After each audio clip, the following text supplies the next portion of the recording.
Good morning. My name is Ameya and I am representing the Cascade FFA chapter today. The industry that feeds you is an industry worth fighting for. Many consumers out there don't have any idea how their food was grown or produced, and they have no idea where to turn to. Sometimes these people can even be fed misled information from the news, media, social media. So who would be better to educate them than the agriculture community itself? You may ask, what is agriculture advocacy? Advocacy is recognizing the abundance that agriculture provides, and farmers are among the best advocates for us that bridge the gap between consumers and modern agriculture. The agriculture community is formed of agriculture-loving people, such as farmers, ranchers, plant breeders, big corporations, animal breeders, and there's so much more. Let's take a look at some real-life scenarios. More recently, dairy farmers have been struggling and are forced to shut down their businesses for good. These are family-owned, and it can take a toll on a family. The reason that these family farms are being shut down is because our big corporations are growing continuously and pushing out those smaller businesses.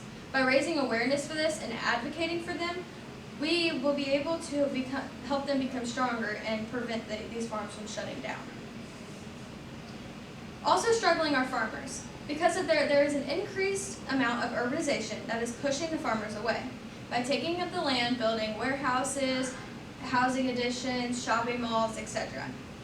We are taking away the ability to evolve agriculture. Everybody knows how important it is to keep agriculture on the roll.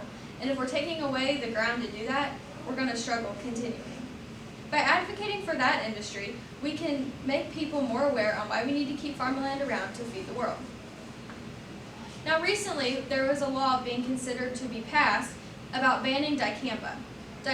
What is dicamba, you may ask? It is a selective herbicide used after planting to control weeds in corn and soybeans and other plants. With this new law considering being passed, we're putting farmers in a very sticky situation, causing them to rethink their whole chemical usage. This could hurt us in harvest because you could see damage in your corn, you could see damage in your yields, and this could be detrimental to them. With more time and consideration, I believe that there could have been some better information and a better outcome than what we got. Let's talk about agriculture education. We all loved ag class in school for the most part, if you took it. And kids enjoy getting their hands dirty, working in the shop, being in the classroom, learning about where their food came from, and overall just being around ag. With kids understanding farm to table, this allows them to have a better ability to just go out and to tell their friends about it or their parents, and they are going to advocate for agriculture at the end of the day. You want those younger generations on board just as much as you want their older generations on board.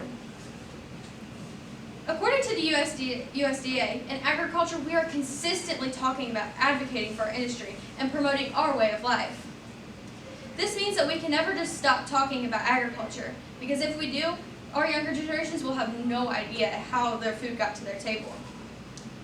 One thing that agriculture advocacy struggles with most is getting our older generations on board.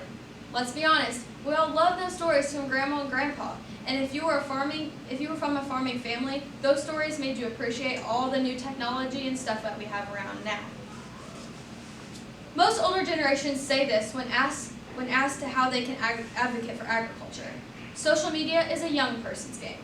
In their way of seeing things, the only way that they can advocate for agriculture is if they use social media. Although this is a great asset, it's not the only source that we have.